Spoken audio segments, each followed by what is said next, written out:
E aí, se a ideia é revisar os pontos centrais do capítulo 4 do estudo Teologia do Discipulado, ou mesmo ter um primeiro contato com o tema, chegou ao lugar certo. A gente vai mergulhar em como Jesus confronta e, ao mesmo tempo, forma seus discípulos. É uma jornada em tanto que vai da confusão total até a clareza. Vamos lá. Olha só, o ponto de partida de tudo é essa pergunta que Jesus faz. Ela é, na verdade, o fio que costura todo o capítulo.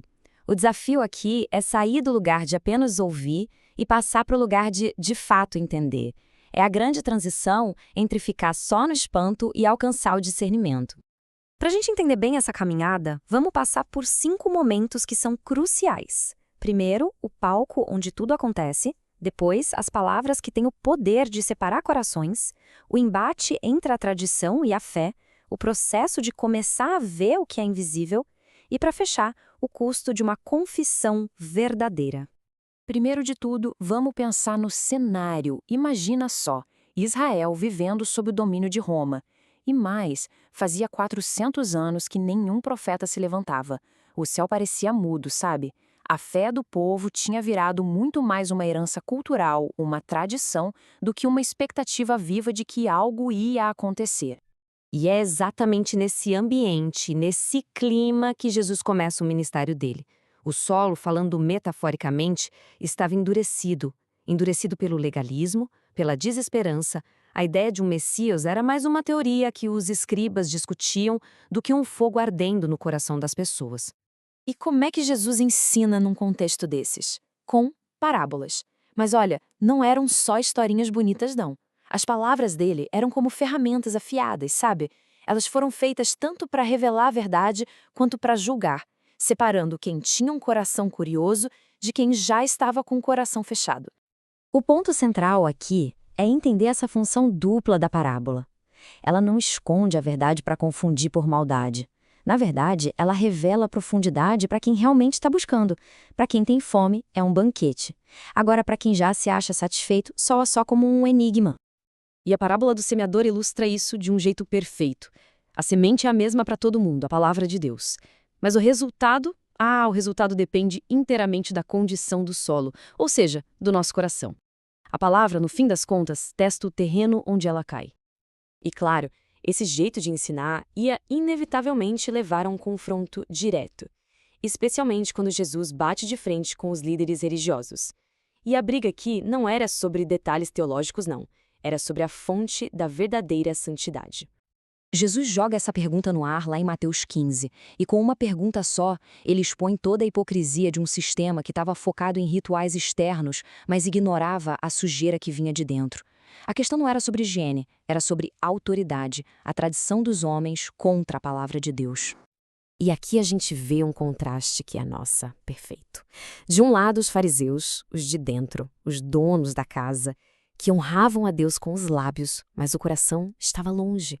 Do outro, uma mulher estrangeira, considerada impura, mas cuja fé genuína arranca de Jesus um milagre e um elogio. A fé dela reabre o reino que a religião tinha fechado. Então, Jesus vem com esse alerta. Cuidado com o fermento. O fermento é aquilo que cresce em silêncio, de forma invisível, mas que contamina a massa toda. O fermento dos fariseus, o orgulho religioso. O dos saduceus, o ceticismo da elite. O de Herodes, a confiança no poder político. Todos parecem inofensivos, mas no fim azedam a alma. Esse alerta sobre uma visão contaminada nos leva a um dos milagres mais pedagógicos de Jesus, a cura do cego de Betsaida. Esse evento não é só uma cura física, é uma parábola viva da jornada espiritual dos próprios discípulos. A resposta do homem depois do primeiro toque de Jesus é uma fotografia perfeita da fé dos discípulos naquele momento. Eles viam o poder de Jesus, eles reconheciam os milagres, mas a compreensão do propósito dele ainda era toda distorcida e embaçada. Eles viam, mas não enxergavam com clareza. Jesus não falha ao curar em 2 etapas. Ele faz isso de propósito porque ele está ensinando. O discernimento espiritual é um processo, não acontece de uma hora para outra.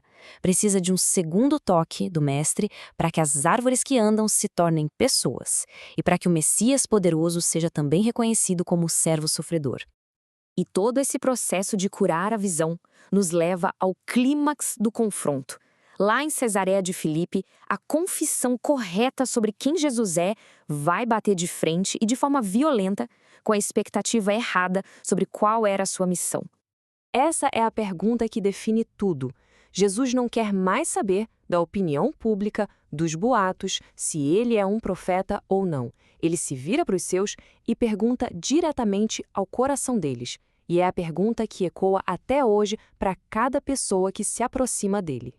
E Pedro, por uma revelação divina, acerta na mosca. Ele dá o nome correto, a identidade precisa de Jesus. É a maior confissão de fé que a gente tem registrado até aquele momento. Parece o ponto alto da jornada, não é? Mas logo em seguida, depois da confissão certinha, Jesus revela o método divino. E é um choque total. O caminho para a glória não passa por um trono, mas por uma cruz. Isso contradiz absolutamente todas as expectativas que eles tinham de um Messias de poder e vitória política. A reação de Pedro é repreender Jesus por dizer aquilo, e a resposta de Cristo é uma das mais duras de todos os evangelhos. O mesmo discípulo que tinha acabado de falar pelo céu, agora está pensando com a lógica da terra. Ele quer o título, o Cristo, mas recusa o método, a cruz. E isso revela o ponto crucial. O verdadeiro discipulado nasce bem aqui. Não é suficiente só confessar quem Jesus é. É preciso aceitar o caminho que ele escolheu. A formação do discípulo se completa quando ele entende que seguir o Cristo é abraçar o seu caminho de sacrifício, e não só os seus milagres e títulos. E essa jornada toda de confronto e formação acaba nos deixando com uma pergunta no ar. A lição de Cesareia de Filipe não ficou no passado. Ela nos confronta agora. Se o método de Deus para a glória passa pela renúncia, o que isso significa para o nosso caminho, hoje?